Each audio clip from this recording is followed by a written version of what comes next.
السلام علیکم ورحمۃ اللہ وبرکاتہ۔ الحمدللہ، اللہ کے فضل سے سورہ فاتحہ کا ترجمہ اور تفسیر بتا رہی ہوں۔ اللہ تعالیٰ اسے قبول عطا فرمائے اور اپنی رحمت سے اسے تکمیل تک پہنچائے، اور اللہ اس میں آسانیاں عطا فرمائے۔ اعوذ باللہ من الشیطان الرجیم، بسم اللہ الرحمن الرحیم۔ اللہم صلی علی محمد وعلی آل محمد کما صلیت علی ابراہیم وعلی آل ابراہیم انک حمید مجید۔ اللہم بارک علی محمد وعلی آل محمد کما بارکت علی ابراہیم وعلی آل ابراہیم انک حمید مجید۔ الحمدللہ رب العالمین، والصلاة والسلام علی رسولہ الکریم سیدنا محمد وآلہ وصحابہ اجمعین، اما بعد۔ رب اشرح لی صدری ویسر لی امری واحلل عقدۃ من لسانی یفقہوا قولی۔ ربی زدنی علما، اللہم اعنی علی ذکرک و شکرک و حسن عبادتک۔ سورہ فاتحہ سورہ نمبر 1 ہے اور رکوع 1 ہے، آیت 7 ہے، اور یہ مکی سورہ ہے۔ سورہ فاتحہ کی فضیلت میں مختصر یہاں پر عرض کرتی ہوں کہ جس چیز سے آغاز و افتتاح ہو، عربی زبان میں اس کو فاتحہ کہتے ہیں۔ چونکہ قرآن مجید کا آغاز اسی مبارک اور جامع سورت سے ہوتا ہے، اس لیے اس کا نام فاتحہ ہے۔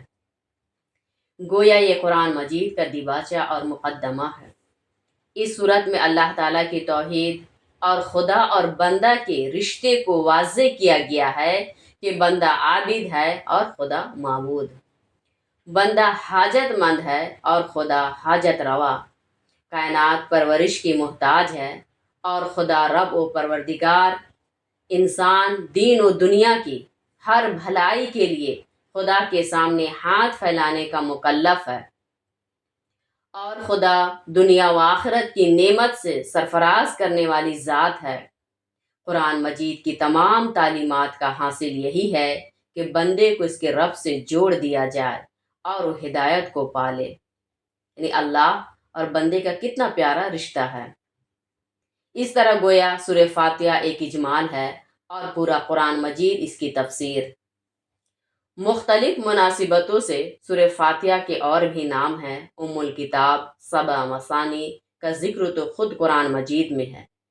اس کے علاوہ کنز، وافیہ، الحمد، الصلاۃ اور کافیہ وغیرہ نام بھی آئے ہیں، اور علامہ قرطبی رحمۃ اللہ نے 12 نام ذکر کیے ہیں۔ سورہ فاتحہ پہلی مکمل سورت ہے جو آپ صلی اللہ علیہ وسلم پر نازل ہوئی اور مکہ مکرمہ میں نازل ہوئی۔ مختلف روایتوں میں اس سورہ کے مکہ میں نازل ہونے کا ذکر آیا ہے۔ اس کی سب سے بڑی دلیل یہ ہے کہ سورہ حجر میں سبع مثانی کے نام سے سورہ فاتحہ عطا کیے جانے کا ذکر موجود ہے، اور سورہ حجر بالاتفاق مکی ہے۔ آگے فرمایا جا رہا ہے، اس بات پر امت کا اجماع ہے کہ اس سورت میں 7 آیات ہیں۔ حضرت ابو سعید خدری رضی اللہ عنہ سے مروی ہے کہ آپ صلی اللہ علیہ وسلم نے ان سے فرمایا کہ میں تم کو مسجد سے باہر نکلنے پر قرآن کی سب سے عظیم سورت سکھاؤں گا۔ پھر آپ صلی اللہ علیہ وسلم نے میرا ہاتھ تھام لیا۔ جب آپ صلی اللہ علیہ وسلم کے ہاتھ مسجد سے باہر آنے لگے تو میں نے یاد دلایا۔ آپ صلی اللہ علیہ وسلم نے فرمایا، ہاں وہ الحمدللہ ہے۔ سورہ فاتحہ کی فضیلت پر معتد صحیح حدیثیں منقول ہے۔ احادیث کے علاوہ اس سورت کی فضیلت و عظمت کے لیے یہی کافی ہے کہ اسے نماز کی ہر رکعت کا جز بنایا گیا۔ آپ صلی اللہ علیہ وسلم نے فرمایا کہ جس شخص نے سورہ فاتحہ نہیں پڑھی اس کی نماز نہیں۔ چنانچہ امام اور تنہا نماز ادا کرنے والے کے لیے نماز میں سورہ فاتحہ پڑھنا واجب ہے۔ اعوذ باللہ من الشیطان الرجیم، بسم اللہ الرحمن الرحیم۔ شروع اللہ کے نام سے جو بے حد مہربان اور نہایت رحم کرنے والے ہیں۔ بسم اللہ قرآن مجید کی 113 صورتوں یعنی سوائے سورہ توبہ کے تمام صورتوں میں آیا ہے، اور سورہ نمل میں جزء آیت کی حیثیت سے آیا ہے، اس لیے اس پر اتفاق ہے کہ بسم اللہ قرآن مجید کا جز ہے۔ البتہ صورتوں کے درمیان بسم اللہ آیا ہے جو بطور علامت و امتیاز کے ہے، صورتوں کا جز نہیں ہے۔ حضرت عبداللہ بن مسعود رضی اللہ سے منقول ہے کہ رسول اللہ صلی اللہ علیہ وسلم صورتوں کا فضل بسم اللہ کے نازل ہونے سے جانتے تھے، اس لیے نماز میں بسم اللہ کو آہستہ پڑھنا ہے، نہ کہ زور سے۔ حضرت انس رضی اللہ عنہ راوی ہیں کہ انہوں نے رسول اللہ صلی اللہ علیہ وسلم، حضرت ابوبکر رضی اللہ، حضرت عمر رضی اللہ اور حضرت عثمان رضی اللہ کے پیچھے نماز ادا کی۔ یہ حضرات اپنی قرات یعنی بلند آواز میں تلاوت الحمدللہ رب العالمین سے شروع فرماتے تھے۔ بسم اللہ الرحمن الرحیم کے متعلق ایک ویڈیو میں بنا چکی ہوں، اس چینل میں آپ دیکھ سکتے ہیں۔ آپ چینل کو سبسکرائب کر لیں اور بیل آئیکن کو دبا لیں تاکہ آپ ساری ویڈیو دیکھ سکیں۔ لائک اور کامنٹ بھی کیا کریں اور دین کی باتوں کو زیادہ سے زیادہ شیئر کیا کریں۔ اعوذ باللہ من الشیطان الرجیم، بسم اللہ الرحمن الرحیم، الحمدللہ رب العالمین الرحمن الرحیم مالک یوم الدین ایاک نعبد و ایاک نستعین۔ اللہ تبارک و تعالیٰ ارشاد فرما رہے ہیں، ساری تعریف اللہ ہی کے لائق ہے جو تمام جہانوں کے پالنے والے ہیں، بے حد مہربان اور نہایت رحم کرنے والے ہیں، بدلے کے دن کے مالک ہیں۔ اے اللہ، ہم صرف آپ ہی کی عبادت کرتے ہیں اور آپ ہی سے مدد چاہتے ہیں۔ یعنی اللہ تبارک و تعالیٰ سکھا رہے ہیں کہ اے اللہ، ہم صرف آپ ہی کی عبادت کرتے ہیں اور آپ ہی سے مدد چاہتے ہیں۔ اس کی تفسیر ہے، توجہ دیں اور تفسیر کی طرف آئیں۔ یہ جو تفسیر آپ کو بتائی جا رہی ہے، آسان تفسیر قرآن مجید مولانا خالد سیف اللہ رحمانی صاحب کی ہے۔ بہرکیف تفسیر کی طرف آئیں۔ یہاں فرمایا جا رہا ہے کہ الحمدللہ رب العالمین، کہ ساری تعریف اللہ ہی کے لائق ہے۔ اگر مخلوق میں کوئی چیز قابل تعریف نظر آئے تو اللہ تعالیٰ کی پیدا کی ہوئی ہے، اس لیے اصل میں یہ بھی تعریف اللہ ہی کی ہے۔ یوں تو ہر مذہب میں خدا کی تعریف کرنا سکھایا گیا ہے، لیکن چونکہ پیغمبر اسلام صلی اللہ علیہ وسلم کا نام نامی ہی احمد تھا، جس کے معنی خوب تعریف کرنے والے کے ہیں، اس لیے آپ صلی اللہ علیہ وسلم نے زندگی کے ہر عمل سے اللہ تعالیٰ کی حمد کو جوڑ دیا ہے۔ کھا کر فارغ ہوں تو اللہ کی حمد، سو کر اٹھے تو اللہ کی حمد، استنجا سے فراغت ہو تو اللہ کی حمد، چھینک آئے تو اللہ کی حمد، یہاں تک کہ اگر کسی مصیبت میں مبتلا ہو اور مزاج پرسی کی جائے تب بھی کہا جائے الحمدللہ علی کل حال، کہ ہر حال میں اللہ کی حمد کرتا ہوں۔ آپ صلی اللہ علیہ وسلم نے جس طرح مومن کی زبان کو حمد الہی سے تر کیا ہے، اس کی مثال کسی اور مذہب میں نہیں ملتی۔ آگے فرمایا جا رہا ہے کہ تمام جہانوں میں زمین، چاند، سورج، آسمان وغیرہ بھی داخل ہیں، اور مختلف مخلوقات، فرشتے، جن، انسان اور حیوانات وغیرہ بھی۔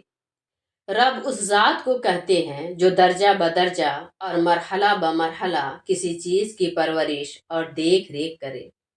اللہ کو رب العالمین کہہ کر اس طرف اشارہ ہے کہ تمام عالم ہر لمحہ خدا کی ربوبیت کا محتاج ہے۔ ایسا نہیں ہے کہ اللہ نے کائنات کو پیدا کر کے چھوڑ دیا ہو، اب از خود پورا نظام کائنات چل رہا ہو اور کائنات خدا کی محتاج نہ رہی ہو، جیسا کہ بعض فلسفہ اور ملحدین کا نقطہ نظر تھا۔ اسی غلط خیال کی تردید کے لیے قرآن مجید نے اللہ تعالیٰ کی شان ربوبیت کا بار بار ذکر کیا ہے۔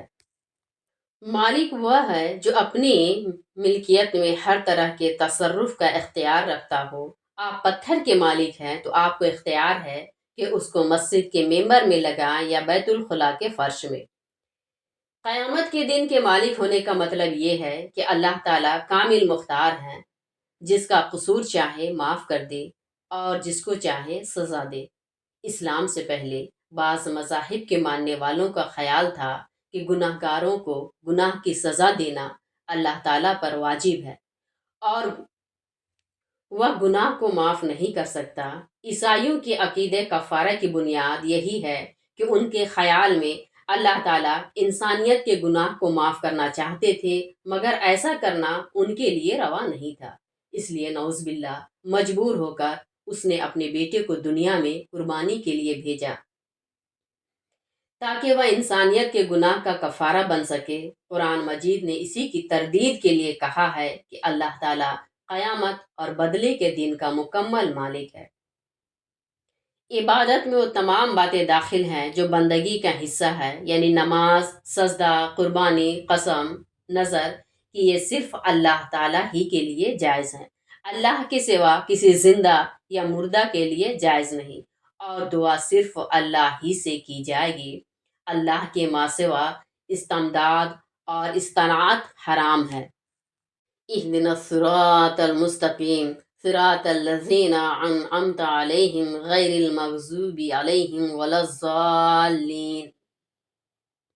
ہمیں درست راستے پر چلائیے، ان لوگوں کے راستے پر جن پر آپ نے انعام فرمایا ہے، ان لوگوں کا راستہ نہیں جن پر غضب ہوا، اور نہ ان لوگوں کا جو راہ حق سے بھٹکے ہوئے ہیں۔ اس کی تفسیر ہے، کون لوگ ہیں جن پر اللہ تعالیٰ کا انعام فرمایا ہے؟ توجہ دے، اس کی تفسیر ہے کہ کون لوگ ہیں جن پر اللہ تعالیٰ نے توجہ دے اس کی تفسیر ہے تاکہ بات ذہن میں رہے کہ کون لوگ ہیں جن پر اللہ تعالیٰ نے انعام فرمایا۔ خود قرآن مجید میں ان کا ذکر ہے کہ وہ 4 ہیں: انبیاء، صدیقین، شہداء اور صالحین۔ گویا ان کی راہ پر چلنا اور ان کی پیروی کرنا دین میں مطلوب ہے۔ معلوم ہوا کہ قرآن مجید نے جہاں کہیں آبا و اجداد کی اتباع سے منع کیا ہے، اس سے وہ آبا و اجداد مراد ہیں جو حق راستے سے ہٹے ہوئے تھے۔ جو لوگ راہ حق پر ثابت قدم تھے، ان کی راہ پر قائم رہنے کی تو دعا کرائی گئی ہے۔ اسی سے ائمہ مجتہدین کی تقلید کا جائز ہونا ثابت ہوتا ہے، کیونکہ وہ صالحین میں تھے۔ آگے فرمایا جا رہا ہے، کتنی عمدہ بات بتائی گئی کہ انسان کی گمراہی کا ہمیشہ 2 میں سے ایک سبب ہوتا ہے: حق اور سچائی کی تلاش میں کوتاہی، اور اس کی وجہ سے نادانستہ گمراہی کا ارتکاب۔ ضالین سے یہ لوگ مراد ہیں۔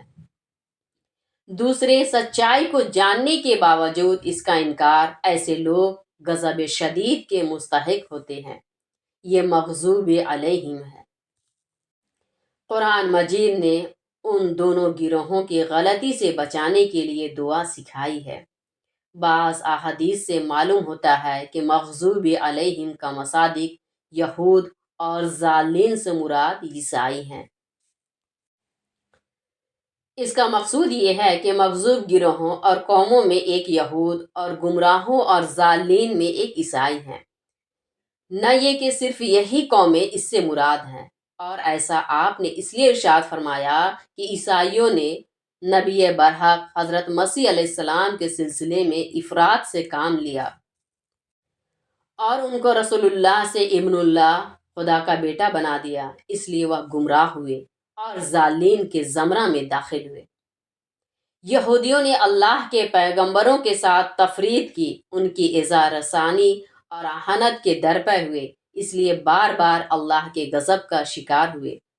گویا امت کو دونوں باتوں سے منع فرمایا گیا، اس سے یہ بھی کہ اللہ کے نیک بندوں کے معاملہ میں افراط اور مبالغہ سے کام لیا جائے کہ یہی گمراہی کا پیش خیمہ ہے، اور اس سے بھی منع کیا گیا کہ ان کے بارے میں اہانت و تحقیر کا رویہ اختیار کیا جائے کہ یہ خدا کے غضب کو دعوت دینا ہے۔ سورہ فاتحہ کے ختم پر آمین کہنا مسنون ہے۔ اس کے معنی ہے، اے رب قبول فرما لیجئے۔ ابو میسرہ سے مروی ہے کہ حضرت جبریل علیہ السلام نے آپ صلی اللہ علیہ وسلم کو سورہ فاتحہ پڑھائے۔ جب ولا الضالین پر پہنچے تو کہا کہ آپ آمین کہیں۔ چنانچہ آپ صلی اللہ علیہ وسلم نے آمین کہا۔ اس سے معلوم ہوا کہ نماز کے باہر بھی آمین کہنا مسنون ہے۔ نماز میں امام اور مقتدی دونوں آمین کہیں گے۔ حدیث میں آمین کا زور سے بھی کہنا منقول ہے اور آہستہ کہنا بھی، اس لیے دونوں طرح آمین کہنا درست ہے۔ البتہ آہستہ کہنا افضل ہے، کیونکہ آمین بلا اتفاق دعا ہے، اور قرآن مجید نے دعا کا ادب یہی بتایا ہے کہ آہستہ کی جائے۔